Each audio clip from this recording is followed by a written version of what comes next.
بسم اللہ الرحمن الرحیم رب زدنی علما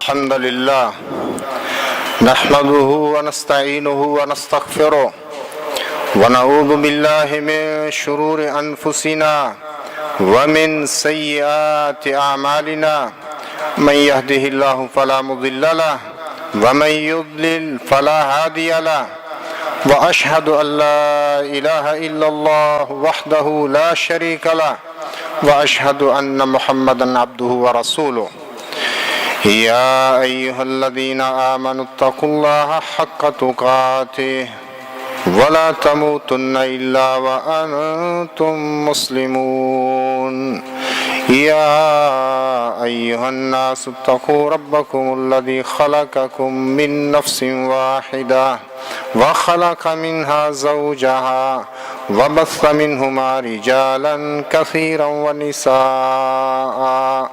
واتقوا الله الذي تساءلون به والأرحام إن الله كان عليكم رقيبا يا أيها الذين آمنوا اتقوا الله وقولوا قولا سديدا يصلح لكم أعمالكم ويغفر لكم ذنوبكم ومن يطع الله ورسوله فقد فاز فوزا عظيما أما بعد فإن أصدق الحديث كتاب الله وأحسن الهدي هدي محمد صلى الله تعالى عليه وسلم وشر الأمور محدثاتها وكل محدثة بدعة وكل بدعة ضلالة وكل ضلالة في النار.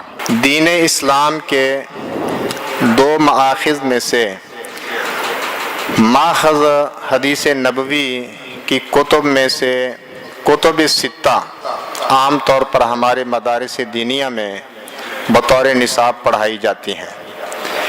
خدمت حدیث بہت بڑا شرف ہے، لیکن یہ بات بڑے افسوس کے ساتھ کہنا پڑتی ہے کہ مذکورہ کتب حدیث کے جو نسخے عموماً متداول ہیں اور جن سے مدارس میں تعلیم و تدریس ہو رہی ہے، ان پر ایک خاص طبقہ احناف کا قبضہ ہے. ان پر انہی کے حواشی ہیں اور وہی اس کے تابع و ناشر بھی ہیں. لہذا اپنے مسلک و منہج کے مطابق جو ذہن اور فکر وہ قاری کو دینا چاہتے ہیں وہ اس میں بڑے بے باک واقع ہوئے ہیں. اپنے مسلک و موقف کی ترویج کے لیے ان حواشی وغیرہ میں عموماً فقہ حنفی اور امام ابو حنیفہ رحمہ اللہ کی مسلک محدثین اور محدثین پر فوقیت ثابت کی گئی ہے، اور اس کی تائید کے لیے بلا خوف و خطر ضعیف روایات، فاسد تعویلات اور موہوم خیالات کا سہارا بھی لیا گیا ہے، جسے دیکھ کر حیرانگی ہوتی ہے کہ کیا یہ خدمت حدیث ہے؟ لیکن جب محشی اور شارح وہ ہیں، تابع اور ناشر بھی وہی ہیں، تو پھر اسی کی امید رکھنی چاہیے. تمہارا شہر، تم ہی مدعی، تم ہی منصف، ہمیں معلوم تھا ہمارا قصور نکلے گا. ایک صحیح بخاری کو ہی لے لیں کہ امام بخاری نے احادیث سے دیگر فرق باطلہ کی طرح اپنے قول قال بعض الناس کے تحت فقہ حنفی کے بھی بعض مسائل کا رد کیا ہے. لیکن جو نسخہ ہمیں مدارس کے اندر پڑھنے پڑھانے کے لیے ملتا ہے اس میں بعض الناس فی دفع الوسواس بھی ملتا ہے، جس میں مسلک احناف کو احادیث کے برعکس حق پر ثابت کرنے کے لیے پوری سائی لا حاصل کی گئی ہے. یہ حواشی کلی طور پر نہ صحیح جزوی طور پر طلبہ کے اذہان پر اپنا اثر چھوڑتے ہیں. خدمت حدیث کا یہ میدان تو اہل حدیث کا تھا، احناف کا میدان کنز و قدوری اور ہدایہ و شرف وقایات تھے. لیکن ایک مدت مدید سے یہی حواشی چل رہے ہیں. وَعَلَيْهَا يَحْرَمُ الصَّغِيرُ وَيَمُوتُ الْكَبِيرُ. کئی نسلیں اسی طرح ختم ہو رہی ہیں. اعتراف حقیقت مولانا مفتی محمد شفیع کا جامعہ تعلیمات اسلامیہ لائل پور حال فیصل آباد میں ایک خطاب ہوا تھا جو بعد میں وحدت امت کے نام سے کتابی شکل میں شائع ہوا۔ اس میں انہوں نے اپنے استاد مولانا انور شاہ کاشمیری کا ایک واقعہ لکھا ہے۔ فرماتے ہیں، ایک اہم واقعہ آپ کے گوش گزار کروں جو اہم بھی ہے اور عبرت خیز بھی۔ قادیاں میں ہر سال ہمارا جلسہ ہوا کرتا تھا اور سیدی حضرت مولانا سید محمد انور شاہ صاحب رحمۃ اللہ علیہ بھی اس میں شرکت فرمایا کرتے تھے۔ ایک سال اسی جلسہ پر تشریف لائے، میں بھی آپ کے ساتھ تھا۔ ایک صبح نماز فجر کے وقت اندھیرے میں حاضر ہوا تو دیکھا کہ حضرت سر پکڑے ہوئے بہت مغموم بیٹھے ہیں۔ میں نے پوچھا، حضرت کیسا مزاج ہے؟ کہا، ہاں ٹھیک ہی ہے میاں، مزاج کیا پوچھتے ہو، عمر ضائع کر دی۔ میں نے عرض کیا، حضرت آپ کی ساری عمر علم کی خدمت میں، دین کی اشاعت میں گزری ہے، ہزاروں آپ کے شاگرد علماء ہیں، مشاہیر ہیں جو آپ سے مستفید ہوئے اور خدمت دین میں لگے ہوئے ہیں۔ آپ کی عمر اگر ضائع ہوئی تو پھر کس کی عمر کام لگی؟ فرمایا، میں تمہیں صحیح کہتا ہوں، عمر ضائع کر دی۔ میں نے عرض کیا، حضرت بات کیا ہے؟ فرمایا، ہماری عمر کا، ہماری تقریروں کا، ہماری ساری قد و کاوش کا خلاصہ یہ رہا کہ دوسرے مسلکوں پر حنفیت کی ترجیح قائم کرتے ہیں، امام ابو حنیفہ رحمہ اللہ کے مسائل کے دلائل تلاش کریں۔ یہ رہا ہے محور ہماری کوششوں کا، تقریروں کا اور علمی زندگی کا۔ اب غور کرتا ہوں تو دیکھتا ہوں کہ کس چیز میں عمر برباد کی۔ وحدت امت صفحہ 15 از مفتی محمد شفیع۔ اعتراف حقیقت کے بعد نمبر 2، شاہ ولی اللہ محدث دہلوی کا فرمان، فَإِن بَلَغَنَا حَدِيثٌ عَنِ الرَّسُولِ الْمَعْصُومِ الَّذِي فَرَضَ اللَّهُ عَلَيْنَا طَاعَتَهُ بِسَنَدٍ صَالِحٍ يَدُلُّ عَلَى خِلَافِ مَذْهَبِهِ وَتَرَكْنَا حَدِيثَهُ وَاتَّبَعْنَا ذَلِكَ التَّخْمِينَ فَمَنْ أَظْلَمُ مِنَّا وَمَا عُذْرُنَا يَوْمَ يَقُومُ النَّاسُ لِرَبِّ الْعَالَمِينَ۔ حجت اللہ البالغہ جز 1 صفحہ 447۔ بس اگر ہمیں رسول معصوم صلی اللہ علیہ وسلم، جن کی اطاعت اللہ نے ہم پر فرض کی ہے، سے اچھی سند کے ساتھ کوئی حدیث پہنچ گئی جو امام کے مذہب کے خلاف ہو اور ہم نے آپ صلی اللہ علیہ وسلم کی حدیث چھوڑ دی اور اسی اٹکل یعنی مذہب امام کے پیچھے چل پڑے، تو ہم سے بڑا ظالم کون ہوگا اور ہمارا عذر کیا ہوگا جس دن لوگ رب العالمین کے سامنے کھڑے ہوں گے۔ نمبر 3، قابل ضبط کتابیں۔ بروز جمعرات 21/6/1434 ہجری مطابق 2/5/2013 حافظ عمر صدیق حفظہ اللہ مدرس جامعہ محمدیہ گوجرانوالہ نے مجھے اپنا چشمدید واقعہ سنایا کہ مسجد نبوی میں شیخ عبد المحسن العباد کا حلقہ درس بخاری کافی وسیع ہوتا ہے۔ جب مجھے مدینہ منورہ جانے کا اتفاق ہو تو شیخ کے حلقہ میں بیٹھنے کا موقع بھی ملتا ہے۔ حلقہ میں بعض مشرفین یعنی نگران بھی مقرر ہیں۔ ایک نگران نے ایک آدمی کے پاس صحیح بخاری کا قدیمی کتب خانہ کراچی کا نسخہ جو ہمارے ہاں عام متداول ہے دیکھ لیا، جس کے سرے ورق پر ناشر کی طرف سے لکھا ہوا ہے خادم العلماء والمشائخ نور محمد نقشبندی چشتی قادری۔ نگران نے اس سے یہ کتاب چھین لی اور اسے بخاری کا نسخہ سلطانیہ جو 4 جلد میں ہے دے دیا۔ اس نے بہت منتیں کی کہ اسے وہ پاکستانی نسخہ واپس کر دیا جائے، لیکن مشرف نے اس کی بات نہ مانی اور ضبط کیا ہوا نسخہ واپس نہ کیا۔ یہ نسخہ وہاں کیا ہے؟ قابل ضبط۔ اشتہار پر میرا موضوع اصول حدیث جو لکھا گیا ہے، اس سے مراد معروف مصطلح اصول حدیث نہیں۔ شفوی اور زبانی طور پر مجھے جس موضوع کا پابند کیا گیا ہے، اس سے مراد احناف کے وہ اصول ہیں جو انہوں نے کتب ستہ کے حواشی میں احادیث کے رد و تعویل میں اختیار کیے۔ بالاختصار ان میں سے چند چیزیں اس وقت ذکر کرنا مقصود ہیں کہ وہ کون سے اصول ہیں جو احناف نے یہ حواشی جو لکھے ہیں کتب ستہ کے، کون سے اصول ہیں جن کو سامنے رکھ کر وہ احادیث کو رد کرتے ہیں یا کوئی تعویل کرتے ہیں۔ نمبر 1، اب وہ اصول ذکر کر رہا ہوں۔ صحابہ کرام پر نقد، اور جو حوالے میں اس وقت دوں گا یہ مکتبہ رحمانیہ اردو بازار لاہور سے جو چھپی کتب ستہ، ہاں مسلم کی جو کتاب ہے اس کا اگر حوالہ آئے تو وہ قدیمی کتب خانے والی کتاب ہے، کراچی والی جو نسخہ ہے۔ عام یہ مکتبہ رحمانیہ والی جو مطبوع کتابیں کتب ستہ۔ وائل بن حجر رضی اللہ عنہ کی تحقیر، صحیح بخاری صفحہ 171 حاشیہ نمبر 1 پر ہدایہ کی شرح فتح القدیر لابن الحمام کے حوالے سے لکھتے ہیں، یہ مولانا سہارنپوری صاحب کا حاشیہ ہے بخاری پر، فرماتے ہیں وَرَوَى أَبُو حَنِيفَةَ عَنْ حَمَّادَ عَنْ إِبْرَاهِيمَ قَالَ ذُكِرَ عِنْدَهُ وَائِلُ بْنُ حُجْرٍ أَنَّهُ رَأَى رسول الله صلى الله عليه وسلم يرفع يديه عند الركوع وعند السجود فقال أعرابي لم يسلم عن النبي صلى الله عليه وسلم صلاة أرى قبلها فهو أعلم من عبد الله وأصحابه حفظه ولم يحفظه۔ ترجمے کی ضرورت بھی ہے۔ امام ابو حنیفہ رحمہ اللہ نے حماد از ابراہیم روایت کی، کہا کہ ان کے پاس وائل بن حجر کا تذکرہ ہوا کہ انہوں نے رسول اللہ صلی اللہ علیہ وسلم کو رکوع کے وقت اور سجود کے وقت، یعنی رکوع جاتے وقت اور یرفع یدیہ عند الرکوع و عند السجود، عند السجود کا کیا ہو سکتا ہے مفہوم؟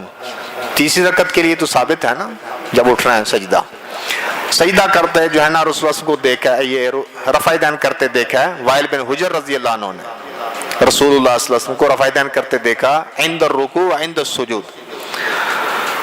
تو فرمایا عربی ہے گنوار اجڑ آدمی، نبی صلی اللہ علیہ وسلم کے ساتھ میرا خیال ہے ایک اس نماز کے علاوہ کبھی اس نے نماز پڑھی نہیں، تو کیا اس کو عبداللہ بن مسعود اور عبداللہ بن مسعود کے صحابیوں سے زیادہ علم ہے؟ وائل بن حجر کو عربی ہے، حفظہ ولم یحفظہ، وائل بن حجر نے یاد رکھ لیا اور عبداللہ بن مسعود اور ان کے ساتھیوں نے، ان کے شاگردوں نے وہ بات بھلا دی، ان کو بھول گئی اور ان کو یاد رہ گئی۔ ابو ہریرہ رضی اللہ عنہ کے بارے میں کیا نظریہ لکھا ہے کہ یہ غیر مجتہد ہیں، اور جو غیر مجتہد ہے اس کی روایت قیاس کے مقابلے میں کہتے ہیں متروک ہے۔ حدیث المسرات، المسرہ کیا چیز ہے؟ ایسا جانور جس کا دودھ روک لیتے ہیں اور پھر بیچتے ہیں، جانور مشتری سمجھتا ہے کہ کافی دودھ والا جانور ہے، زیادہ دودھ دیتا ہے، تو یہ مشہور حدیث المسرات کے بارے میں مولانا محمود حسن التقریر للترمذی صفحہ 50 میں لکھتے ہیں ذهب الشافعی رحمہ اللہ الى ظاہر الحدیث وقلنا برجوع النقصان والحدیث بظاہرہ یخالفنا فاجیب عنہ بوجوہ الاول ما اجاب صاحب النور الانوار بان راوی الحدیث ابو ہریرہ وهو غیر مجتہد وروایت غیر المجتہد متروک فی مقابلۃ القیاس۔ شافعی حدیث کے ظاہر کی طرف گئے ہیں، امام شافعی حدیث کے ظاہر کی طرف گئے ہیں، اور ہم نے نقصان کے رجوع کا کہا ہے۔ کیا مطلب کہ پورا نقصان بھرا جائے؟ حدیث کیا کہتی ہے کہ وہ ایک سا دینا ہے نا، ایک سا کھجور کا دے دے، باقی اس نے وہ جو دودھ پیا ہے، گھاس بھی تو ڈالی ہے اس نے جب اس کے پاس وہ جانور تھا، لیکن ہم کیا کہتے ہیں کہ پورا نقصان بھرے، ایک ٹوپا نہیں دینا کھجوروں کا صرف۔ ظاہر میں حدیث ہمارے مخالف ہے، ظاہر میں حدیث ہمارے مخالف ہے، سو اس کا کئی طرح جواب دیا گیا ہے۔ پہلا جواب وہ ہے جو صاحب نور الانوار نے دیا کہ حدیث کا راوی ابو ہریرہ رضی اللہ عنہ ہے اور وہ مجتہد نہیں، اور غیر مجتہد کی روایت قیاس کے مقابلہ میں متروک ہے، کیونکہ اس حدیث کے راوی کون ہے؟ ابو ہریرہ، وہ مجتہد نہیں، اور مجتہد کی جو غیر مجتہد کی روایت ہے وہ عقل کے مقابلے میں، قیاس کے مقابلے میں کیا کر دی جائے گی؟ تو عقل یعنی قیاس کا تقاضا کیا ہے کہ جتنا دودھ اس نے اونٹنی کا پیا ہے اتنا نقصان بھرے۔ حدیث کیا کہتی ہے کہ ایک سا بھرنا ہے، وہ تو اختلاف مقایا حدیث نے، اختلاف ختم کیا نا، دودھ زیادہ بھی ہو سکتا ہے کم بھی ہو سکتا ہے۔ صفحہ 368 میں ابو ہریرہ رضی اللہ عنہ پر سہارنپوری صاحب حاشیہ چڑھاتے ہیں، سیما اذا کان الحدیث مرویا عن ابن مسعود ایضا الذی اصل الفقہ الحنفی، خصوصاً جب حدیث ابن مسعود سے بھی مروی ہے جو فقہ حنفی کی اصل ہے۔ تو عبداللہ بن مسعود کی حدیث جب مخالف آ جائے کس کے؟ ابو ہریرہ کی حدیث کے، پھر تو بالخصوص کیا کر دیا جائے گا؟ چھوڑ دیا جائے گا ابو ہریرہ کی حدیث کو، کیونکہ فقہ حنفی کی بنیاد کیا ہے؟ حدیث ابن مسعود۔ ابن مسعود رضی اللہ عنہ سے مروی حدیث کہاں ہے اور اس کی سند کیا ہے، اس بارے میں کوئی اشارہ نہیں کیا، جبکہ صحیح بخاری میں عبداللہ بن مسعود سے ان کا اپنا قول کیا ہے، ملاحظہ فرمائے۔ عن عبداللہ بن مسعود رضی اللہ عنہ قال من اشترى شاة محفلة فردها فليرد معها صاع من تمر، صحیح البخاری کتاب البیوع باب النہی للبائع اللہ یحفل الابل والبقر والغنم وکل محفلہ، حدیث نمبر ہے 2149۔ عبداللہ بن مسعود رضی اللہ عنہ سے مروی ہے، انہوں نے فرمایا جس نے دودھ روکی بکری خریدی، دودھ روکی بکری خریدی اور واپس کی، وہ اس کے ساتھ کھجور کا ایک سا واپس کرے۔ اپنا قول عبداللہ بن مسعود کا یہ جو حدیث کے مطابق ہے۔ یہ تو ایک چیز تھی، پہلا اصول۔ دوسرا اصول، متن سے الفاظ کا اخراج۔ سنن ابی داود صفحہ 118 پر یہ حدیث ہے، حدیث نمبر 448۔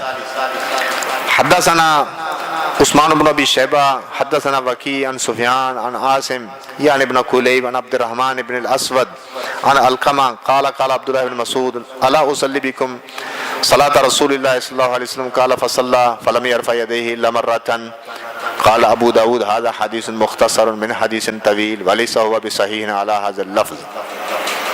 یہ حدیث جس میں عبداللہ بن مسعود کیا فرماتے ہیں، میں تمہیں رسول اللہ صلی اللہ علیہ وسلم والی نماز نہ پڑھاؤں، ابو داود کی روایت، تو صرف ایک باری رفع دین کیا۔ متن کے اندر لفظ کیا موجود ہیں؟ امام ابو داود نے فرمایا کہ ھذا حدیث مختصر من حدیث طویل، یہ ایک لمبی حدیث کا، یہ حدیث ایک لمبی حدیث کا کیا ہے؟ اختصار ہے۔ ولیس هو بصحیح علی ھذا اللفظ، ان لفظوں سے یہ حدیث صحیح نہیں، یہ متن کے اندر لفظ موجود ہیں، دوسرے نسخے دیکھ لو، لیکن مکتبہ رحمانیہ والا جو نسخہ ہے، لاہور مکتبہ رحمانیہ والا نسخہ، متن سے یہ الفاظ نکال دیے ہیں، سائیڈ پر لکھ دیے ہیں، سائیڈ پر۔ نمبر 3، قانون حنفی، کئی قانون بنائے ہوئے ہیں کہ یہ حدیث قانون کے خلاف ہے، قانون یہ کہتا ہے۔ مثال کے طور پر نمبر 1، شرعی قاعدہ کہ ایک رکعت میں ایک رکوع ہوتا ہے۔ یہ قاعدہ کس نے بنایا ہے کہ ایک رکعت میں ایک ہی رکوع ہوتا ہے؟ کس نے قاعدہ بنایا؟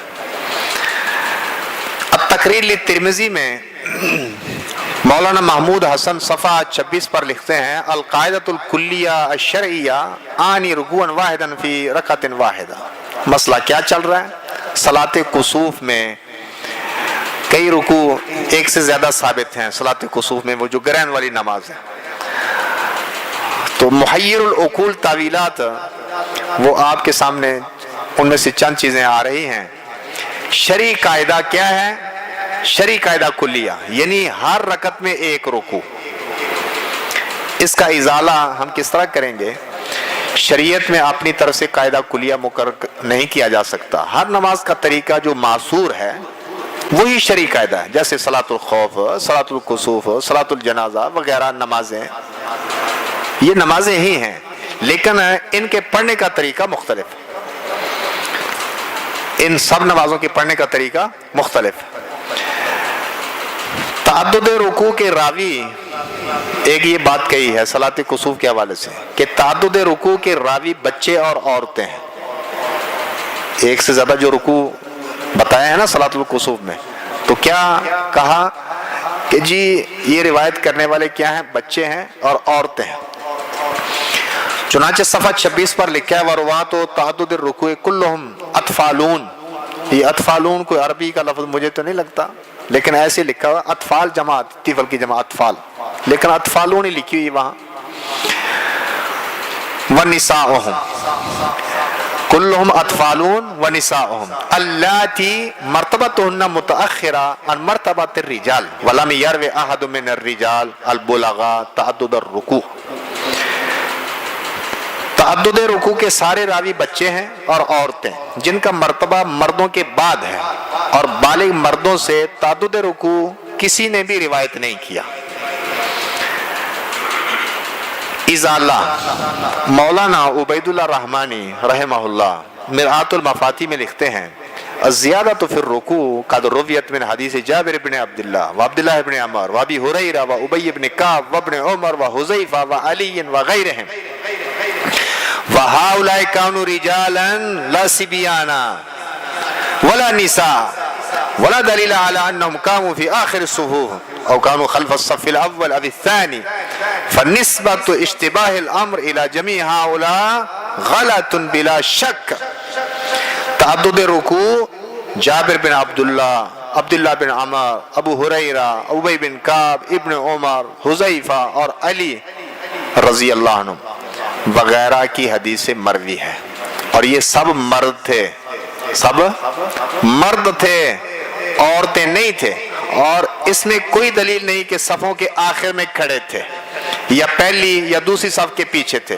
تو ان سب کے بارے میں یہ کہنا کہ ان پر معاملہ مشتبہ ہو گیا تھا یقیناً غلط ہے. یہ لمبی تفصیلات میں چھوڑ رہا ہوں کیونکہ اس بارے میں بہت زیادہ باتیں کی ہوئی ہیں کہ جی وہ جب رسول اللہ صلی اللہ علیہ وسلم نے قرات چونکہ بہت زیادہ لمبی تھی، موسم اس طرح سخت تھا، تو کسی نے سمجھا کہ پتہ نہیں رسول اللہ صلی اللہ علیہ وسلم رکوع میں چلے گئے. تو جب وہ اٹھے دوسروں نے دیکھا کہ وہ رکوع میں، وہ بھی ان کی طرف دیکھ کر چلے گئے. اس طرح وہ کئی تعویلات کی ہوئی ہیں.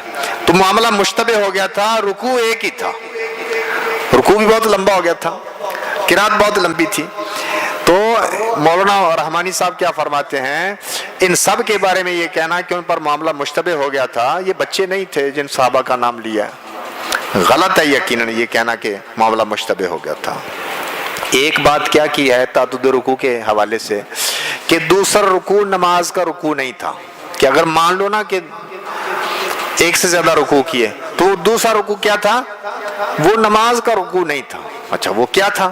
سنیے صفحہ 239 پر مولانا انور شاہ کاشمیری لکھتے ہیں وَلَوْ نَتَبَرَّ، لفظ وہاں با پہلے ہے اور تا بعد میں ہے، نب ترے، لیکن شاید نتبرہ ہو تبرو سے کہ بالفرض مان لے، وہ کمپوزنگ کی کاتب کی غلطی ہو سکتی ہے. فَنَقُولُ إِنَّ الرُّكُوعَ الثَّانِي كَانَ رُكُوعًا عِنْدَ الْآيَاتِ وَرُكُوعَ التَّخَشُّعِ وَالتَّخَضُّعِ فَالرُّكُوعُ الثَّانِي لَيْسَ رُكُوعًا سَلَوِيًّا. اگر تبرعاً ہم مان لیں کہ دو رکوع ہیں، صلاۃ کسوف میں دو رکوع ہیں، تو ہم کہیں گے کہ دوسرا رکوع آیات یعنی اللہ کی نشانیوں کے وقت کیا جانے والا رکوع ہے، اور یہ خشوع و خضوع والا رکوع ہوگا. تو دوسرا رکوع نماز کا رکوع نہیں، یہ دوسرا رکوع کہتے ہیں نماز کو رکوع نہیں، بلکہ کیا ہے کہ کوئی نشانی اللہ کی دے کر بندہ رکوع میں چلا جائے، یہ اس طرح کا رکوع ہے. کتنے قاعدے ہو گئے؟ 3. چوتھا تقلید آبا، صحابی کا سنت کہنا سنت نبوی نہیں. جنازہ میں سورہ فاتحہ کا جہرن اور سرن پڑھنا دونوں طرح سنت رسول صلی اللہ علیہ وسلم سے ثابت ہے. جہرن کے بارے میں نسائی صفحہ 281 پر حدیث ہے ان طلحہ ابن عبداللہ ابن عوف قال صلیت خلف ابن عباس علی جنازہ فقرأ بفاتحة الكتاب وسورة وجهر حتى أسمعنا فلما فرغ أخذت بيده فسألته فقال سنة وحق. یہ حدیث ہے. کہ جہری پڑھا جا سکتا ہے، سورہ فاتحہ کو جنازے میں جہری پڑھا جا سکتا ہے۔ طلحہ بن عبداللہ بن عوف نے کہا کہ میں نے ابن عباس کے پیچھے ایک جنازہ پڑھا، انہوں نے فاتحۃ الکتاب پڑھی اور ایک سورت بھی اور بھی پڑھی اور جہرن پڑھی، حتیٰ کہ ہمیں سنایا، انہوں نے قرات اپنی سنائی۔ فلما فرغ، جب وہ فارغ ہوئے، اخذت بیدہ، میں نے ان کا ہاتھ پکڑا تو میں نے ان سے پوچھا کہ آپ نے یہ جو کیا، تو انہوں نے فرمایا سنت و حق۔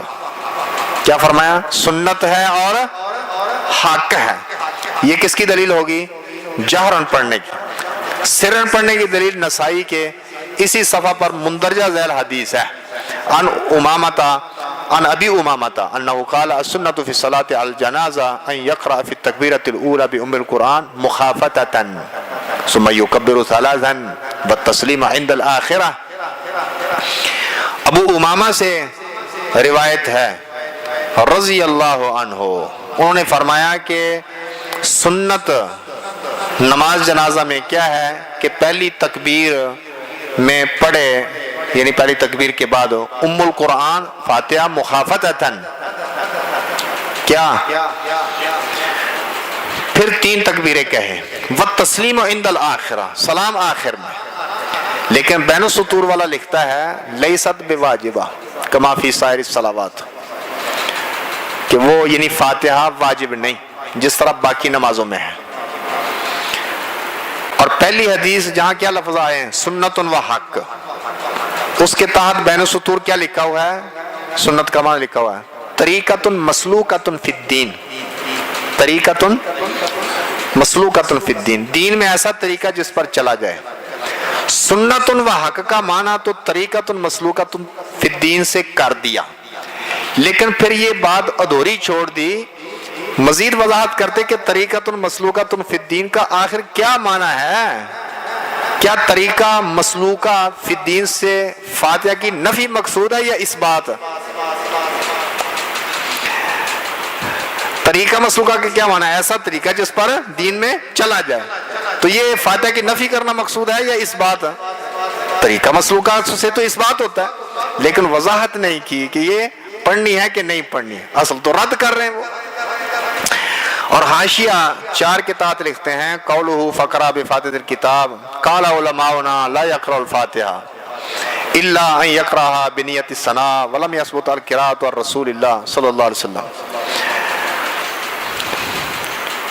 ہمارے علماء کہتے ہیں کہ فاتحہ نہیں پڑھے گا، ہاں اللہ کی ثنا کی نیت سے اگر پڑھ لے کہ اللہ کی ثنا کر رہا ہوں، پھر اس نیت سے فاتحہ پڑھ لے تو پھر ٹھیک ہے۔ رسول اللہ صلی اللہ علیہ وسلم سے اس کا پڑھنا ثابت نہیں۔ حالانکہ بخاری میں لکھا ہے طلحہ ابن عبداللہ ابن عوف قال صلیت خلف ابن عباس رضی اللہ عنہما علی جنازۃ فقرأ بفاتحۃ الکتاب قال تعلموا انها سنہ۔ ابن عباس رضی اللہ عنہ نے جو فاتحہ پڑھی جنازے پر فرمایا لتعلموا انها سنہ، تاکہ تمہیں پتہ چل جائے کہ یہ کیا ہے، سنت۔ جہری پڑھا پتہ چل جائے کہ یہ کیا ہے، سنت ہے۔ صحیح البخاری حدیث نمبر 1335۔ صحابہ کرام کے درمیان اختلاف کی صورت میں رجوع کتاب و سنت کی طرف ہی کیا جائے گا، تو جب صحابی یہ کہہ دے کہ سنت یہ ہے تو اس سے مراد نبی صلی اللہ علیہ وسلم کی سنت ہی ہوتی ہے۔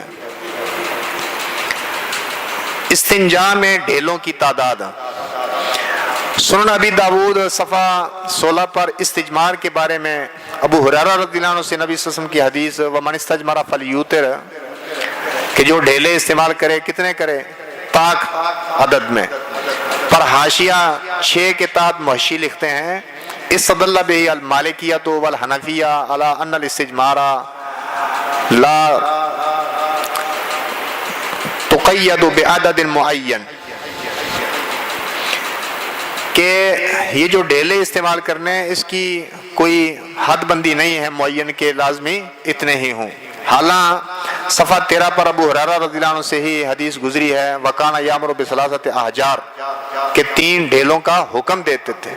اس میں عدد معین علی الاقل کا ذکر ہے، کتنا عدد معین ہو گیا نا۔ اسی طرح صفحہ 17 پر ہے ان عائشہ رضی اللہ عنہا قالت ان رسول اللہ صلی اللہ علیہ وسلم قال اذا ذهب احدكم الى الغائط فليذهب معه بثلاثه احجار يستطيب بهن فانها تجزئ عنه. ام المومنین عائشہ رضی اللہ عنہا سے روایت ہے، انہوں نے فرمایا رسول اللہ صلی اللہ علیہ وسلم نے ارشاد فرمایا جب تم میں سے کوئی آدمی غائط کی طرف جائے براز کے لیے تو اپنے ساتھ 3 پتھر لے جائے ڈھیلے، یا ستیب بہن ان سے وہ صفائی کرے، فإنہا تجزئ عنہ یہ کفایت کر دیں گے. تو کم از کم کتنے ہونے چاہیے جو کفایت کریں گے؟ 3. احناف نے ابو محذورہ کی حدیث سے الصلاۃ خیر من النوم لے لیا، دوہری اذان نہیں لی. حدیث ایک ہے، الصلاۃ خیر من النوم بھی ابو محذورہ والی حدیث میں ہے، وہ تو لے لیا، قبول کر لیا، لیکن دوہری اذان ابو محذورہ والی حدیث میں دوہری اذان کا تذکرہ ہے، وہ چھوڑ دی. اس کا جواب صاحب شرح معانی الآثار ابو جعفر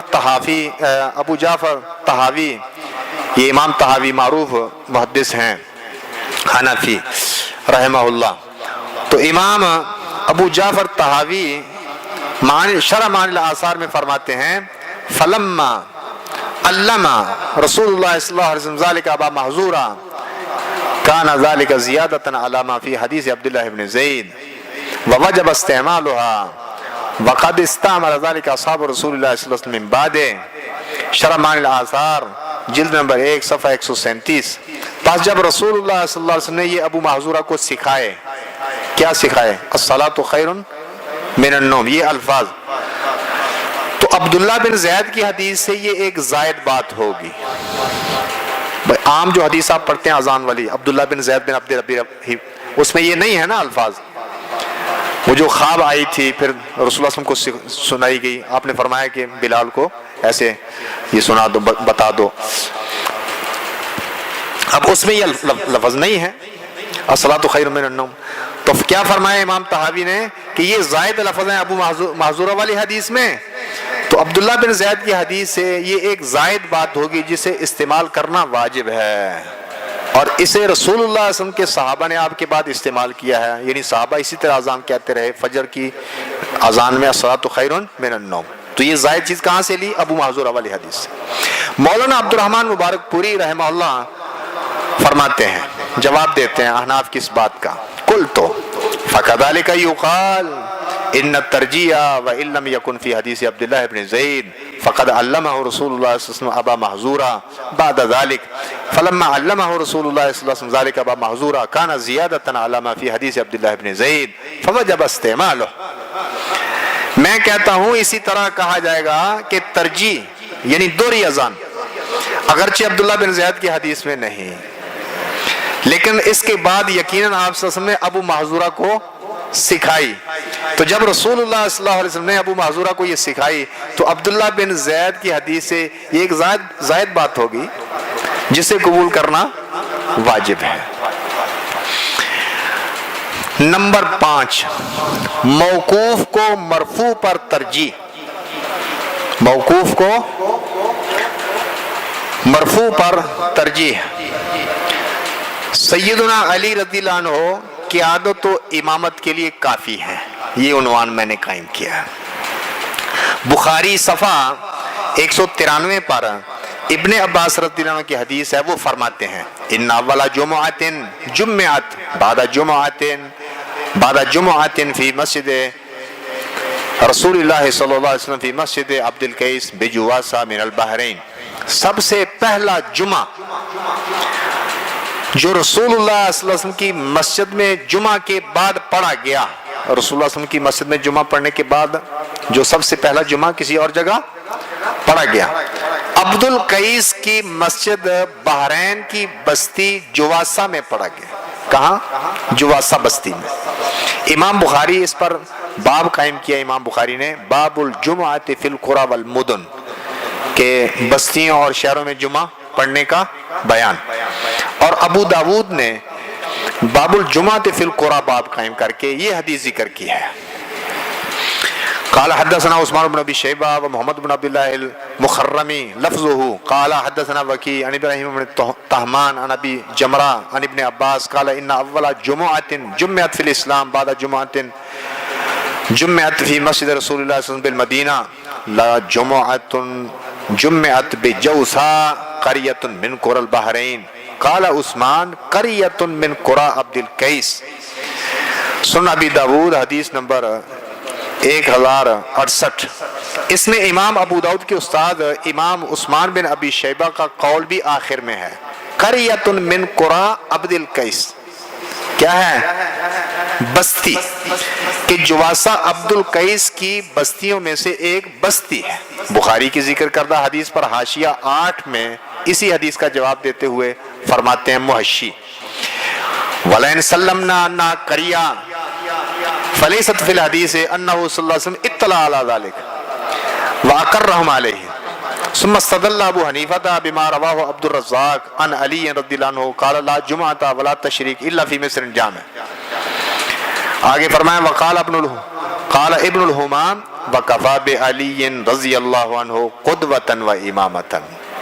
یہ عنوان بھی میں نے انہی الفاظ سے لیا جو عنوان قائم کیا۔ یہ بات کہ اگر ہم تسلیم کر بھی لیں کہ وہ جواسہ بستی ہے تو حدیث میں یہ نہیں ہے کہ آپ صلی اللہ علیہ وسلم کو اس کی اطلاع بھی ہوئی اور آپ نے ان کو اس پر ثابت بھی رکھا۔ بڑی ہی عجیب بات ہے، اگر نبی صلی اللہ علیہ وسلم کو اطلاع نہیں ہوئی تو اللہ تعالیٰ کو تو اطلاع ہو گئی تھی، پھر اللہ تعالیٰ نے کیوں وحی نازل کر کے اس پر پابندی نہ لگوا دی؟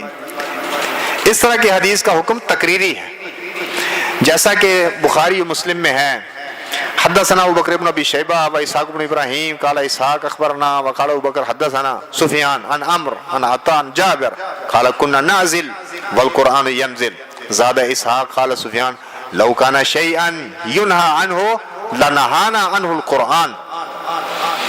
صحیح البخاری 5207 اور صحیح مسلم 1440 واللفظ له۔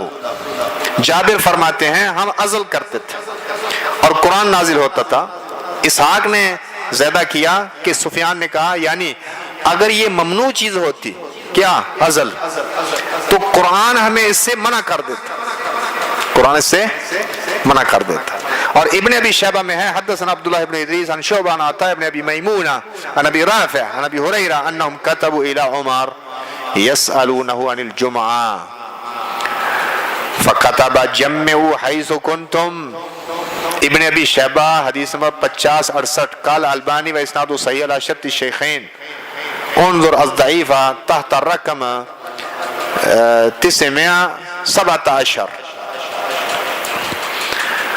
عمر رضی اللہ عنہ سے مسئلہ پوچھا، عمر کی طرف خط لکھا لوگوں نے، مسئلہ پوچھتے تھے جمعہ کے بارے میں، تو عمر رضی اللہ عنہ نے کیا جواباً لکھا؟ جمعوا حیث کنتم، تم جہاں بھی ہو کیا کرو؟ جمعہ قائم کرو۔ اب اگر کوئی کہے کہ ہمیں عمر رضی اللہ عنہ قیادت و امامت کے لیے کافی ہے تو مسئلہ حل ہو جائے گا۔ عمر رضی اللہ عنہ والی موقوف روایت تو ثابت ہے، یہ جو ابھی ہم نے پیش کی ہے، البانی کا بھی میں نے پیش کر دیا، انہوں نے فرمایا کہ سند اس کی علی شرط شیخین صحیح ہے۔ اگر بالفرض علی رضی اللہ عنہ والی روایت موقوف بھی ثابت ہو جائے کہ وہ بھی ثابت ہے علی رضی اللہ عنہ والی، تو آخر اختلاف کی صورت میں قرآن و سنت کی طرف ہی لوٹنا پڑے گا نا، کہ ایک طرف علی رضی اللہ عنہ کیا کہہ رہے ہیں کہ جمعہ بستیوں میں نہیں، اور عمر رضی اللہ عنہ کیا فرمائیں کہ جہاں بھی تم ہو پڑھو۔ عمر رضی اللہ عنہ والی روایت تو ثابت ہے ان کا قول، مان لو کہ علی رضی اللہ عنہ والا قول بھی ثابت ہے، تو پھر اختلاف ہو گیا نا دو صحابیوں کے درمیان۔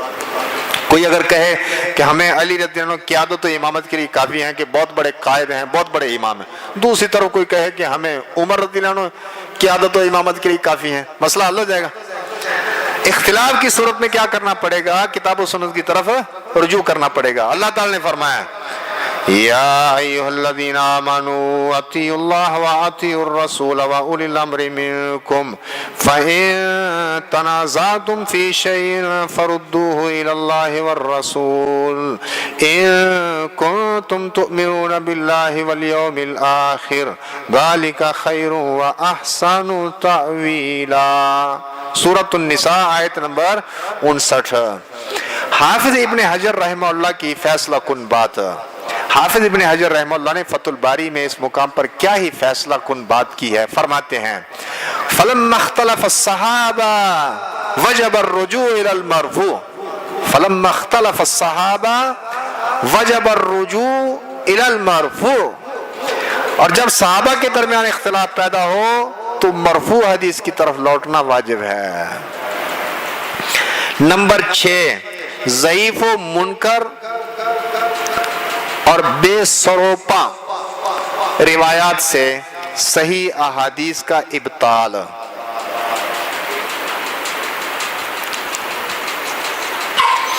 ضعیف و منکر و بے سروپا روایات سے صحیح احادیث کا ابطال۔ ہاں جی، کتے کا جھوٹا برتن، مسلم صفحہ 137 پر ابو ہریرہ رضی اللہ عنہ کی حدیث ہے، وہ کہتے ہیں رسول اللہ صلی اللہ علیہ وسلم نے فرمایا اذا ولغ الکلب فی اناء احدکم فلیرکہ ثم لیغسلہ 7 مرات،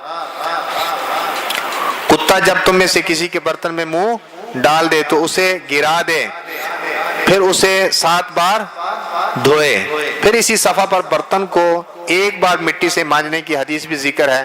امام نووی رحمہ اللہ اس مسئلہ کی شرح میں لکھتے ہیں وفیہ وجوب غسل نجاست ولوغ الکلب 7 مرات وہذا مذہبنا ومذہب مالک واحمد والجماہیر وقال ابو حنیفہ یکفی غسلہ 3 مرات واللہ اعلم۔ اس حدیث میں کتا برتن میں منہ ڈال دے تو وہ نجس ہو جاتا ہے، اس کو دھونا چاہیے، 7 بار دھونے کا وجوب اس میں موجود ہے۔ یہ ہمارا مذہب ہے کہ 7 بار دھونا چاہیے، مالک، احمد اور جمہور علماء کا، جبکہ امام ابو حنیفہ نے فرمایا کہ 3 مرتبہ دھونا کافی ہے۔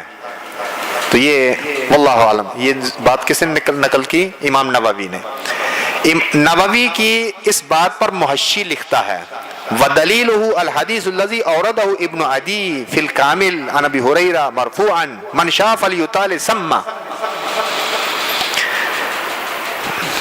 کہ اس کی دلیل، کس کی دلیل؟ امام ابو حنیفہ رحمہ اللہ کی بات کی دلیل کہ 3 بار دھونا کافی ہے، وہ حدیث ہے جو ابن عدی نے الکامل میں ابو ہریرہ سے مرفوعاً ذکر کی ہے، جو چاہے وہاں مطالعہ کر لے۔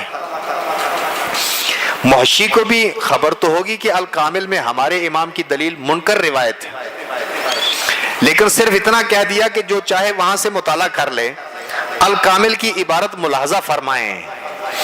حدثنا احمد بن الحسن الکرخی من کتابہ حدثنا الحسین القرابیسی حدثنا اسحاق الازرق حدثنا عبد الملک عن عطاء عن الزہری قال قال رسول اللہ صلی اللہ علیہ وسلم اذا ولغ الكلب في اناء احدكم فليحرقه وليغسله 3 مرات قال الشيخ قال لنا احمد بن الحسن كان القرابیسی يسأل عنه حدثنا محمد بن منیر بن حیان حدثنا عمر بن شبہ حدثنا اسحاق الازرق باسناده نحوه موقوف قال الشیخ ولا ادری ذکر فی الاحراق والغسل 3 مرات ام لا وهذا لا يرويه غیر القرابیسی مرفوعا الى النبی صلی اللہ علیہ وسلم وعلى ما ذکر فی متن من الاحراق والغسل 3 مرات قال ابن عدی، ابن عدی کا فیصلہ اس حدیث کے بارے میں والحسین القرابیسی له کتب مصنفہ ذکر فیہا اختلاف الناس من المسائل وکان حافظا لها وذکر فی کتبہ اخبارا کثیرتا ولم اجد منکرا غیر ما ذکرت من الحدیث، اس حدیث کے علاوہ مجھے کوئی منکر نہیں ملی۔ یہ روایت ابن عدی نے کیا کہا کہ یہ کیا ہے؟ منکر ہے۔ ابن عدی نے 3 مرتبہ دھونے والی روایت کے بارے میں فرمایا کہ القرابیسی کے سوائے سے کوئی مرفوع نہیں روایت نہیں کرتا۔ ولم اجد منکرا غیر ما ذکرت من الحدیث، شیخ البانی رحمہ اللہ اس روایت کے بارے میں فرماتے ہیں منکر بلفظ 3 الضعیفہ، روایت کا نمبر 1037۔ شیخ البانی نے بھی اس کو کیا قرار دیا؟ اس روایت کو منکر۔ نمبر 7، ضعیف موقوف کو مرفوع بنا کر پیش کرنا، ضعیف موقوف کو مرفوع بنا کر پیش کرنا اور اس سے صحیح مرفوع کو رد کرنا۔ نبی صلی اللہ علیہ وسلم نے کتے کی بیع سے منع فرمایا۔ امام ابو حنیفہ رحمہ اللہ فرماتے ہیں بیع صحیح ہے۔ ابن ماجہ صفحہ 274 حاشیہ نمبر 1 پر لکھتے ہیں قولہ نہان ثمن الکلب، لکھا آگے وقال ابو حنیفہ یصح بیع الکلاب التی فیہا منفعہ وتجب القیمۃ علی متلفہا۔ آگے لکھا ہے ودلیل جمہور حاذی الاحادیث وما الحدیث الواردہ فی النہی عن ثمن الکلب الا کلب صید وفی روایہ الا کلبا ضاریہ وان عثمان غرم انسانا ثمن کلب قتلہ 20 بعیرا وعن ابن عمرو بن العاص التغریم فی اتلافہ وکلھا ضعیفہ۔ نبی صلی اللہ علیہ وسلم نے کتے کی قیمت سے منع فرمایا۔ یہ ابن ماجہ کی جو حدیث ہے صفحہ 274 پر، اس پر حاشیہ کیا لکھا ہے کہ امام ابو حنیفہ نے فرمایا رحمہ اللہ کہ ان کتوں کی بیع درست ہے جن میں منفعت ہو، فائدہ ہو، اور قیمت بھی ادا کرنی پڑے گی، لازم ہے اس پر جو ایسے کتوں کو ضائع کر دے۔ کئی مار دیتے ہیں نا کتا، تو کتے کی قیمت جو ہے نا دینی پڑے گی جو کتا ضائع کرے گا۔ جمہور کی دلیل تو یہی حدیثیں ہیں، اور رہی وہ حدیثیں جن میں ممانت وارد ہے کتے کی قیمت کی، الا کلب صید، ہاں شکار کا جو کتا ہے اس کی ٹھیک ہے، اور ایک روایت میں ہے کہ وہ کتا زارین جو کیا ہو، یہ عثمان رضی اللہ عنہ نے کیا کیا، غرم انسانا، ایک آدمی پر جرمانہ ڈالا تھا، ثمن کلب، کتے کی قیمت کا، قتلہ، جس نے کتا قتل کر دیا تھا، مار دیا تھا، 20 بعیرا، کتنا ہرجانہ، 20 اونٹ۔ اور ابن عمر بن عاص سے ہے کہ التغریم فی اتلاف، کتے کو اگر ضائع کر دیا جائے تو جرمانہ اور ڈن پڑے گا۔ وکلھا ضعیفہ، ویسے ہیں ساری یہ کیا ضعیف۔ محشی نے آخر میں جو روایات ذکر کی ہیں ان کے بارے میں تو خود ہی اقرار کر لیا کہ وہ ضعیف ہیں۔ رہی وہ روایت جو ملا علی قاری کے حوالے سے ذکر کیا، اور ملا علی قاری نے وہ روایت ابن الملے کے حوالے سے ذکر کیا، وہ روایت یہ ہے، آپ صلی اللہ علیہ وسلم نے ایک شکاری کتے میں جسے ایک آدمی نے قتل کر دیا تھا 40 درہم کا فیصلہ فرمایا، اور مویشیوں کے کتے میں ایک مینڈے کے ساتھ فیصلہ فرمایا۔ لیکن رسول اللہ صلی اللہ علیہ وسلم کا یہ فیصلہ کہاں ہے؟ جی ہاں یہ روایت موجود ہے، لیکن یہ روایت رسول اللہ صلی اللہ علیہ وسلم سے نہیں۔ لیجئے وہ روایت شرح معانی الاثار میں اس طرح موجود ہے، حدثنا یونس قال حدثنا ابن وهب قال سمعت ابن جریج يحدث عن عمرو بن شعيب عن ابي عن جده عبد الله بن عمر انه قضى في كلب سعيد قتله رجل ب40 درهما وقضى في كلب ماشيه بكبش۔ شرح معانی الاثار روایت کا نمبر 57-27۔ عبداللہ بن عمر رضی اللہ عنہ نے ایک شکاری کتے میں جسے ایک آدمی نے قتل کر دیا تھا 40 درہم کا فیصلہ فرمایا، اور مویشیوں کے کتے میں ایک مینڈے کے ساتھ فیصلہ فرمایا۔ اس پر چند باتیں ہیں۔ پہلی بات، رسول اللہ صلی اللہ علیہ وسلم نے کتے کی قیمت سے جو منع فرمایا ہے یہ حدیث مرفوع صحیح حدیث ہے۔ اس کے مقابلہ میں پیش کی جانے والی یہ روایت مرفوع نہیں بلکہ موقوف ہے۔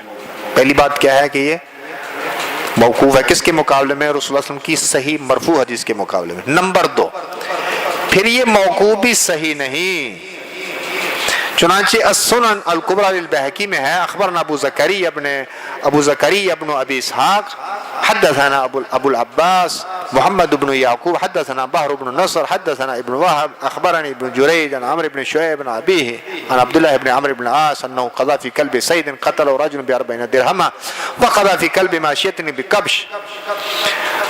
آگے کیا لکھا ہے؟ هذا موقوف وابن جریج لا يرون له سماعا من غیر عمر قال البخاری رحمہ اللہ لم يسمعه۔ یہ موقوف ہے، اور وہ یعنی محدثین ابن جریج کا عمر سے سماع نہیں دیکھتے۔ بخاری رحمہ اللہ نے فرمایا اس نے اس سے نہیں سنا۔ تیسری چیز کیا ہے کہ عبداللہ بن عمر کا اپنا موقف کیا ہے جن سے یہ روایت ذکر کی گئی ہے، اس روایت کے خلاف ہے۔ چنانچہ السنن الکبریٰ للبیہقی میں ہے وقد اخبرنا ابو بکر محمد بن ابراہیم الفارسی انبا ابراہیم بن عبداللہ الاصبہانی حدثنا محمد بن سلیمان بن فارس حدثنا البخاری قال حدثنا قتیبہ حدثنا حشیم بن عیال بن عطاء اسماعیل هو ابن جستاس انه سمع عبد الله بن عمر قضى في كلب الصيد 40 درهما قال البخاري وهذا حديث لم يتابع عليه قال الشيخ والصحيح عن عبد الله بن عمر خلاف هذا السنن الكبرى للبيهقي 11016 نمبر روایت۔ امام بخاری نے فرمایا یہ ایک ایسی حدیث ہے جس کی مطابقت نہیں کی گئی۔ شیخ نے فرمایا اور عبداللہ بن عمر سے جو صحیح ثابت ہے وہ اس کے برعکس ہے۔ نمبر 8 موہوم خیالات و آراء اور فقہی تکنیک۔ امام ابو حنیفہ رحمہ اللہ کا موقف بے اصل روایت پر التقریر للترمذی صفحہ 27 پر مولانا محمود حسن لکھتے ہیں اختلف اہل العلم فی القراءۃ فی صلاۃ الکسوف اتفق الامامان السیدان ابو حنیفہ والشافعی رحمہ اللہ والشافعی رحمہ اللہ علی ترک القراءۃ بالجہر فی الکسوف بقول علیہ السلام صلاۃ النہار اجماع وترک المقلدون امامہم ترک الاحناف ابا حنیفہ رحمہ اللہ والشوافع الشافعیہ رحمہ اللہ وقالوا بالجہر۔ صلاۃ الکسوف میں قرات میں اہل علم کے درمیان اختلاف ہے۔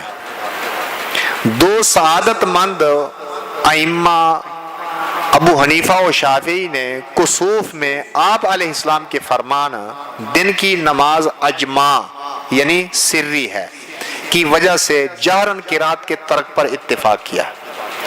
کس نے؟ امام ابو حنیفہ رحمہ اللہ اور امام شافعی رحمہ اللہ دونوں کیا کہتے ہیں کہ کیا ہوگی؟ قرات سری ہوگی۔ کس میں؟ صلاۃ کسوف میں۔ صلاۃ الکسوف میں قرات میں اہل علم کے درمیان اختلاف ہے۔ دو سعادت مند ائمہ ابو حنیفہ و شافعی نے کسوف میں آپ علیہ السلام کے فرمان دن کی نماز اجماع یعنی سری ہے کی وجہ سے جہرن قرات کے ترک پر اتفاق کیا اور مقلدین نے اپنے اماموں کو چھوڑ دیا۔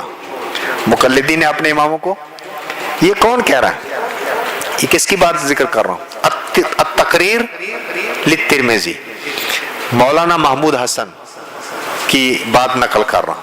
کیا فرمایا کہ ترک المقلدون امامہم، مقلدین نے اپنے اماموں کو چھوڑ دیا۔ ترک الاحناف ابا حنیفہ رحمہ اللہ والشوافع الشافعی، احناف نے ابو حنیفہ کو چھوڑ دیا اور شوافع نے شافعی کو چھوڑ دیا اور قرات بالجہر کے قائل ہو گئے، کیونکہ دونوں امام تو کیا کہہ رہے ہیں اس روایت کو سامنے رکھ کر کہ دن کی جو نماز ہے وہ اجماع ہے، صلاۃ النہار اجماع سری۔ اس روایت کو سامنے، یہ روایت کیسی ہے وہ بعد میں بھی بات آتی ہے۔ اس روایت کو سامنے رکھ کر دونوں امام متفق ہیں کہ قرات دن کی کیا ہے؟ سری۔ تو وہ تو متفق ہیں دونوں، لیکن دونوں کے جو کیا ہیں مقلدین ہیں انہوں نے اپنے امام کو کیا کیا؟ دونوں نے چھوڑ دیا، ازالہ۔ امام ابو حنیفہ رحمہ اللہ کو احناف نے چھوڑ دیا تو امام ابو حنیفہ کا موقف جس روایت پر ہے وہ رسول اللہ صلی اللہ علیہ وسلم کی حدیث ہے ہی نہیں۔ چنانچہ اس بارے میں بعض اقوال ملاحظہ فرمائیں۔ ابن رجب حنبلی رحمہ اللہ فرماتے ہیں وَكَثِيرٌ مِّنَ الْعُلَمَاءِ جَعَلَهُ حَدِيثًا مَرْفُوعًا منهم ابن عبد البر وابن الجوزی ولا اصل لذلك فتح الباری لابن رجب۔ بہت سارے علماء نے اسے مرفوع حدیث بنایا ہے جن میں ابن عبد البر اور ابن الجوزی ہیں اور اس کی کوئی اصل نہیں ہے، حالانکہ اس روایت کی کوئی اصل ہے ہی نہیں۔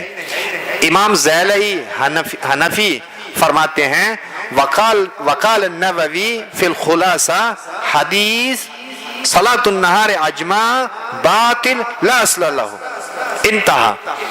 یہ نصب الرائل الزیلعی جلد نمبر 2 صفحہ نمبر 2، امام زیلعی نے یہ امام نووی کی بات نقل کی کہ قال النووی فی الخلاصہ حدیث صلاۃ النہار اجمع باطل لا اصل لہ، اور نووی نے الخلاصہ میں کہا ہے کہ حدیث صلاۃ النہار اجمع باطل ہے، اس کی کوئی اصل نہیں۔ ابن حجر کہتے ہیں حدیث صلاۃ النہار اجمع لم اجدہ وہو عند عبد الرزاق من قول مجاہد، من قول مجاہد ومن قول ابی عبیدہ ابن عبداللہ بن مسعود موقوفا علیہما الدرایہ فی تخریج احادیث الہدایہ لابن حجر 193۔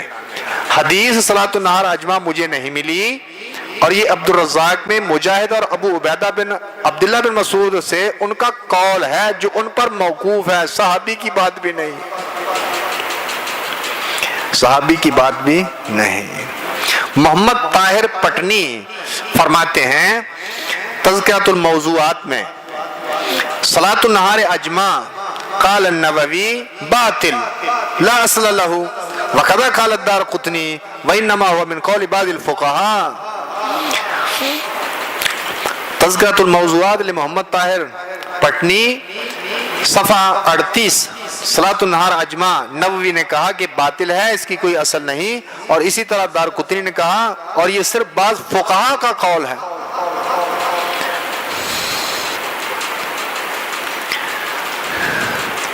تکنیک چھوڑ دوں یا فقہی تکنیک بھی کوئی ذکر کر دوں یا چھوڑ دوں؟ استنجا کی فقہی تکنیک،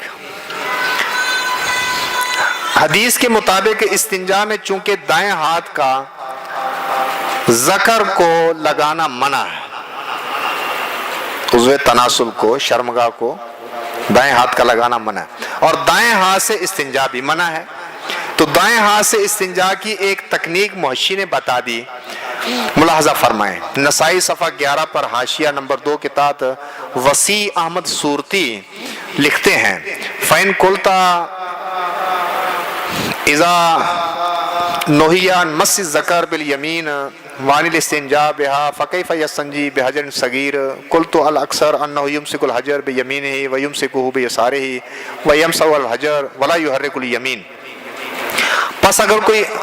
پس اگر آپ کہیں کہ جب ذکر کو دائیں ہاتھ سے چھونا منع ہے اور اس سے استنجا بھی منع ہے تو پھر چھوٹے پتھر سے استنجا کس طرح کرے گا؟ میں کہتا ہوں اکثر اس پر ہیں کہ پتھر کو اپنے دائیں ہاتھ سے پکڑے اور اسے یعنی ذکر کو اپنے بائیں ہاتھ سے پکڑے اور اس یعنی ذکر کو پتھر پر پھیر دے اور دائیں ہاتھ کو حرکت نہ دے۔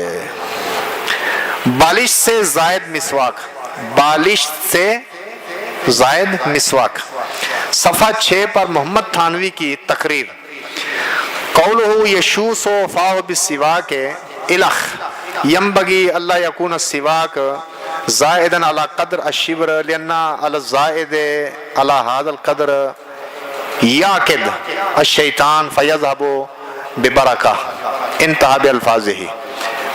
حاشیہ میں بھی لفظ جو ہے نا یاقدی ہے، لیکن شاید یہ کتابت کی غلطی ہو اور لفظ اصل کیا ہوں یقعدو، تو پھر معنی کیا بنا؟ یہ جو حدیث میں آتا ہے یشوس فاہ بالسواک، رسول اللہ صلی اللہ علیہ وسلم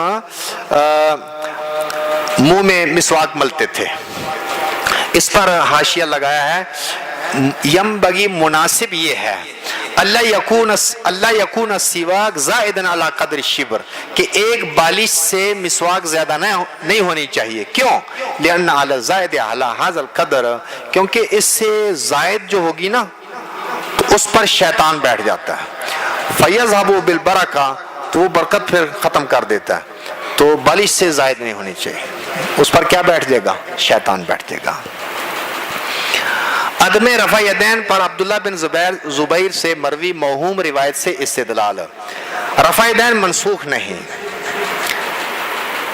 معروف حنفی عالم مولانا عبدالحی لکھنوی کا فیصلہ، صفحہ 171 صفحہ 171 باب رفع الیدین اذا کبر و اذا رکع و اذا رفع میں ابن عمر کی حدیث میں یہ لفظ وکان یفعل ذلک حین یکبر للرکوع کے تحت حاشیہ نمبر 1 میں لکھتے ہیں وعند ابی حنیفہ رحمہ اللہ واصحابہ لا يرفع يديه الا في التکبیرۃ الاولى والدلیل علیہ ان عبداللہ بن زبیر رضی اللہ عنہما رأى رجلا يرفع يديه في الصلاة عند الرکوع وعند رفع راسه من الرکوع فقال لا تفعل فإن هذا شيء فعله رسول اللہ صلی اللہ علیہ وسلم ثم تركه البخاری صفحہ 171 حاشیہ نمبر 1۔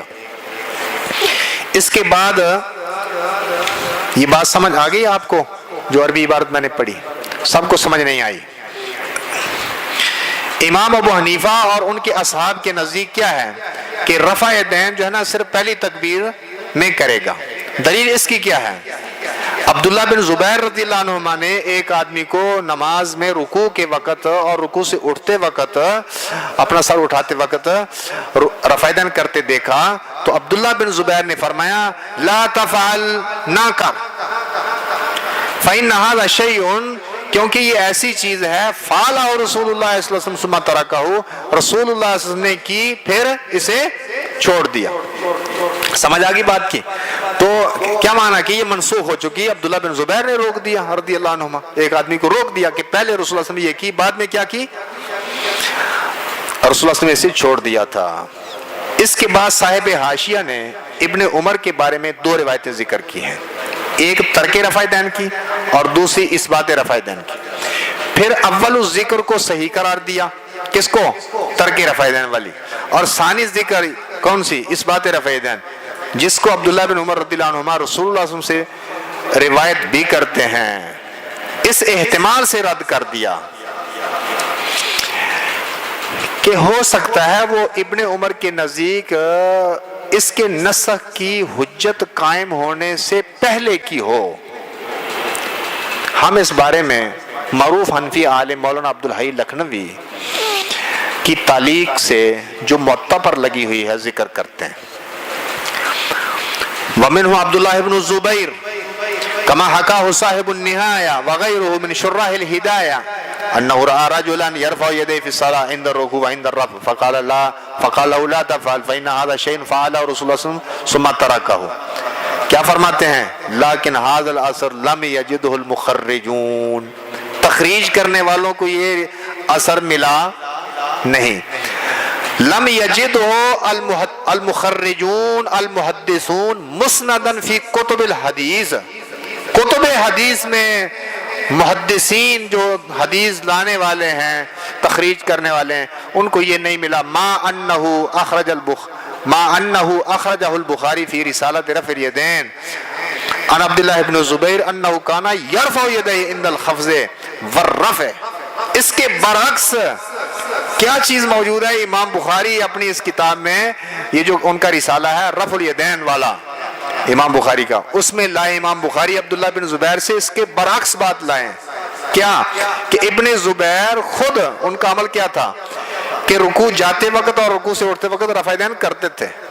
یہ کون نقل کر رہے ہیں؟ خود یہ تعلیق آپ پڑھ رہے ہیں۔ وَقَضَى أَخْرَجَهُ عَنِ ابْنِ عَبَّاسِ وَابْنِ عُمَرَ وَأَبِي سَعِيدٍ وَجَابِرٍ وَأَبِي هُرَيْرَةَ وَأَنَسَ أَنَّهُمْ كَانُوا يَرْفَعُونَ أَيْدِيَهُمْ۔ امام بخاری یہ بھی لائے ہیں اپنے اس رسالہ میں کہ ابن زبیر کے علاوہ ابن عباس، ابن عمر، ابو سعید، جابر، ابو ہریرہ، انس یہ بھی کیا کرتے تھے؟ رفع یدین کرتے تھے۔ فَإِذًا نَخْتَارُ، تب ہم کس چیز کو اختیار کرتے ہیں؟ تب ہم کس چیز کو اختیار کرتے ہیں؟ ان الرفع لیس بسنت مؤکدۃ، یہ ان کی بات ہے نا، ان کی بات ہے کہ رفع یدین کوئی ایسی سنت نہیں جو سنت مؤکدہ ہو، یلام التارکھا، کہ جس کے تارک کو ملامت کی جائے، الا ان ثبوتہ عن النبی صلی اللہ علیہ وسلم اکثر و ارجح۔ ہاں اس کا ثبوت ویسے جو ہے نا دوسرے موقف کی بجائے، عدم رفع یدین کی بجائے رفع یدین والا جو موقف، اس کا ثبوت زیادہ ہے و ارجح، اور زیادہ راجح ہے۔ یہ کیا ہے؟ زیادہ راجح۔ واما دعوی نسخہ ہی، رہ گئی بات کہ رفع یدین منسوخ ہو گئی ہے، کما صدر عن الطحاوی، جس طرح امام طحاوی سے بھی یہ بات صادر ہو گئی، ہمارے امام طحاوی سے بھی، حنفی سے یہ بات صادر ہو گئی. مغترن بحسن ظن بصحابہ تارکین، صحابہ کے بارے میں ان کا حسن ظن کہ انہوں نے کیا کر دی تھی، رفع دین چھوڑ دی ہوگی، حسن ظن ہے ان کے بارے میں، صحابہ کے بارے میں. تو یہ بات اس فریم میں آ کر وہ بھی بات کر چکے ہیں طحاوی بھی کہ یہ منسوخ ہو گئی ہے. وابن الحمام والعینی وغیرہ من اصحابنا، اسی طرح ابن الحمام اور امام عینی وغیرہ ہمارے جو اصحاب ہیں انہوں نے بھی یہ بات کر دیا کہ یہ منسوخ ہوگی. لیکن یہ منسوخ والا جو دعویٰ ہے امام طحاوی کی طرف سے، ابن الحمام کی طرف سے، عینی وغیرہ کی طرف جو ہمارے اصحاب ہیں حنفی، انہوں نے جو یہ جو دعویٰ کر دیا نسخ والا کہ یہ منسوخ ہوگی رفع دین، فلیست بمبرہن علیہا، فلیست بمبرہن علیہا بما یشفی العلیل ویروی الغلیل، اس پر کوئی ایسی دلیل نہیں لائی گئی جو بیمار کو شفا دے دے، پیاسے کو سیراب کر دے. التعلیق الممجد علی معطل امام محمد، صفحہ 386 اور 388. ابن عربی لیلۃ القدر غیر رمضان میں دیکھتے رہے.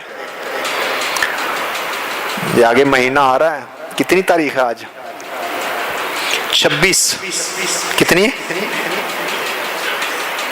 کیوں جی؟ ہاں 23.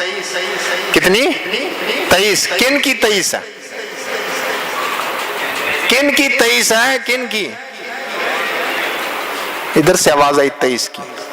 کن کی تاریخ ہے آج 23؟ بولو جی. ہم کن سے مخاطب ہیں؟ اپنی تاریخ کا نہیں پتا ہمیں.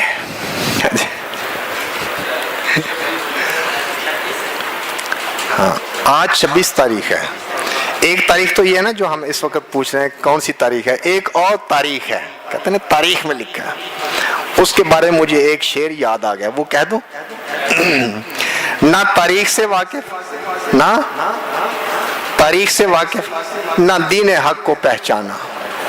نہ تاریخ سے واقف، نہ دین حق کو پہچانا، حلوے مانڈے کھا کر کہلوانے لگے مولانا. ابن عربی آج شعبان کی 26 تاریخ ہے، 1438 ہجری ہے، اور دن آج کون سا ہے؟ منگل. ابن عربی لیلۃ القدر غیر رمضان میں دیکھتے رہے. امام ابو حنیفہ بھی ابن عربی کے موقف پر.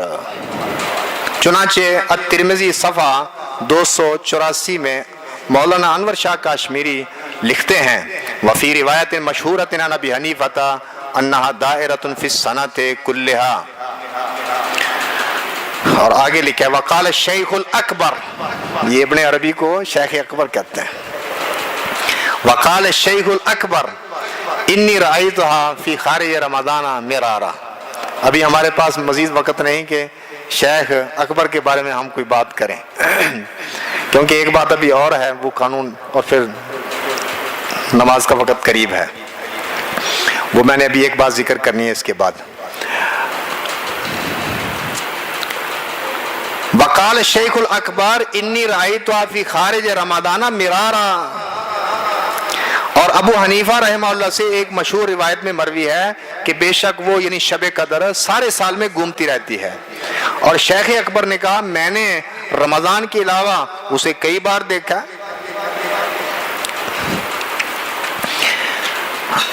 آخری بات، خواب. خواب درود پڑھنے پر سجدہ صاحب، درود پڑھنے پر، یہ پہلے تشہد میں درود پڑھنے پر کیا کہتے ہیں؟ سجدہ صاحب پڑھ جاتا ہے. التقریر لترمذی صفحہ 21 اور 22 پر محمود حسن لکھتے ہیں رویہ عنہ انہ رہا علیہ السلام فی المنام فقال علیہ السلام وانت توجب سجدۃ السہو بالصلاۃ علیہ. فقال ابو حنیفہ رحمہ اللہ نعم لیکن لا لصلاۃ علیک یا رسول اللہ بل لانہ لیس من فعلک فانی حدثت بانک قمت من الرکعتین کانک علی الرزف وقیل انہ قال لہو علیہ السلام فی الجواب لا للصلاۃ علیکا بل للنسیان فی الصلاۃ علیکا. ترجمہ بھی کر دیتا ہوں. امام ابو حنیفہ رحمہ اللہ سے مروی ہے کہ انہوں نے نبی علیہ السلام کو خواب میں دیکھا تو نبی علیہ السلام نے فرمایا کہ تو مجھ پر درود پڑھنے پر سجدہ صاحب لازم کرتا ہے کہ 2 سجدے صاحب کے کرو، درود اگر نبی پر پڑھ دو. تو امام ابو حنیفہ نے کہا جی ہاں، لیکن اس وجہ سے نہیں یا رسول اللہ کہ آپ پر درود پڑھا گیا اس بنا پر میں یہ واجب کرتا ہوں، بلکہ اس لیے کہ یہ آپ کے فعل سے نہیں، آپ کی سنت نہیں. کیونکہ مجھے یہ حدیث بیان کی گئی ہے کہ آپ 2 رکعتوں سے اٹھ گئے، ایسے اٹھے آپ 2 رکعتوں سے کاننا کا الرزف، جیسے آپ گرم پتھر پر بیٹھے ہوئے ہوں. یہ حدیث مجھے پہنچی ہے. ایک تو یہ وکیلا، یہ بھی ایک روایت ہے کہ انہو قال لہو علیہ السلام فی الجواب، کہ نبی علیہ السلام نے نبی علیہ السلام سے امام ابو حنیفہ رحمہ اللہ نے جواب میں یہ بات کہی تھی لا للصلاۃ علیکا، میں اس بنا پر سجدہ صاحب لازم نہیں کرتا کہ آپ پر درود پڑھا گیا، بل للنسیان فی الصلاۃ علیکا، بلکہ بھول کر جو آپ پر درود پڑھا گیا اس بنا پر کیا کرتا ہوں، لازم کرتا ہوں سجدہ صاحب کو. قرآن و سنت کے مقابلہ میں امتی کے خواب کی کوئی حیثیت نہیں. گرم پتھر والی روایت کا جو ذکر خواب کے اندر ہے یہ روایت ثابت نہیں بلکہ منقطع ہے. ترمذی میں یہ روایت اس طرح ہے، حدثنا محمود بن غیلان قال حدثنا ابو داود هو الطیالسی قال حدثنا شعبہ قال اخبرنا سعد بن ابراہیم قال سمعت ابا عبیدہ بن عبد الله بن مسعود يحدث عن ابيه قال كان رسول الله صلى الله عليه وسلم اذا جلس في الركعتين الاوليين كانه للرد قال شعبة ثم حرك سعد شفتيه بشيء فاقول حتى يقوم فيقول حتى يقوم. هذا حديث حسن الا ان ابا عبیدہ لم يسمع من أبيه والعمل على هذا عند أهل العلم يختارون ألا يطيل الرجل القعود في الركعتين الأوليين ولا يزيد على التشهد شيئا في الركعتين الأوليين وقالوا إن زاد على التشهد فعليه سجدة السهو هكذا روي عن الشعبي وغيره. یہ جو روایت ابھی آپ نے سنی ہے ابو عبیدہ عبداللہ بن مسعود رضی اللہ عنہ کے بیٹے اپنے باپ سے روایت کرتے ہیں کہ رسول اللہ صلی اللہ علیہ وسلم پہلی 2 رکعتوں میں جب بیٹھتے تھے تو ایسے ہوتے گویا گرم پتھر پر بیٹھے ہوئے ہیں. یہ روایت ذکر کر کے خود ہی کیا لکھا جامع ترمذی میں، یہ روایت کا نمبر 366 ہے ترمذی کی. امام ترمذی فرماتے ہیں ھذا حدیث حسن، یہ حدیث حسن ہے الا مگر ایک بات ہے کہ ابو عبیدہ نے لم یسمع من ابیہ اپنے باپ سے سنا نہیں. ابو عبیدہ کا اپنے والد گرامی عبداللہ بن مسعود سے سماع ثابت نہیں. کئی بچے چھوٹے ہوتے ہیں والد فوت ہو جاتا ہے، ہاں جی، تو اپنے باپ سے سماع نہیں، تو روایت کیا ہوگی، منقطع. اس روایت کے بارے میں ترمذی نے کہا حسن ہے، مگر ابو عبیدہ کا اپنے باپ سے سماع نہیں. محققین نے ترمذی کی تحسین کئی دیگر مقامات کی طرح یہاں بھی قبول نہیں کی. یہ جو حسن کہہ دیا نا یہ قبول نہیں، امام ترمذی کا حسن کہنا، خود ہی کہہ دیا کہ یہ روایت کیا ہے، سماع نہیں ہے، تو پھر حسن کیسے ہوگی. شیخ البانی فرماتے ہیں ان الحدیث المذکور ضعیف لا يصح الاحتجاج به لأنه من رواية أبي عبيدة بن عبد الله بن مسعود عن أبيه ولم يسمع منه كما تقدم ذلك مرارا. أخرج أصحاب السنن إلا ابن ماجه والحاكم والبيهقي والطيالسي وأحمد من طرق عن سعد بن إبراهيم عنه قال الحاكم صحيح على شرط الشيخين وتعقبه الذهبي بقوله ينظر هل سمع سعد من أبي عبيدة وهذا ليس بشيء. فقد صرح سعد بن سماع من ابي عبيدة في روايه الطيالسي والترمذي وهو يرويه عنه وكذا صر به في روايه لاحمد وانما علته الحقيقيه. حقيقي علت کیا ہے، ما اشرنا اليه آنفا وقد ذكرها الترمذي ايضا حيث قال هذا حديث حسن الا ان ابا عبيدة لم يسمع من ابيه. تو روایت منقطع ہے. ویسے کیا پہلے تشہد میں درود پڑھ سکتے ہیں؟ جب یہ آیت نازل ہوئی نا سورۃ الاحزاب کی، ان اللہ یا ایھا الذین آمنوا ان اللہ وملائکتہ یصلون علی النبی ان ان اللہ و ملائکتہ یصلون علی النبی یا ایھا الذین آمنوا صلوا علیہ وسلموا تسلیما.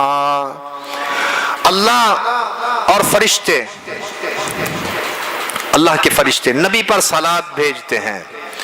اے لوگوں جو ایمان لائے ہو، صلو علیہ وسلموا تسلیما، تم بھی آپ پر کیا کہو؟ درود پڑھو اور سلام پڑھو، خوب سلام پڑھنا. یہ حدیث آیت جب نازل ہوئی نا، بعض صحابہ کرام نے پوچھا رسول اللہ صلی اللہ علیہ وسلم سے کہ اللہ تعالیٰ ہمیں حکم دیتا ہے کہ ہم آپ پر درود پڑھیں، تو جب ہم نماز میں ہوتے ہیں تو آپ پر درود کیسے پڑھیں؟ یعنی انہوں نے سمجھا یہ آیت کس بارے میں ہے؟ نماز کے بارے میں.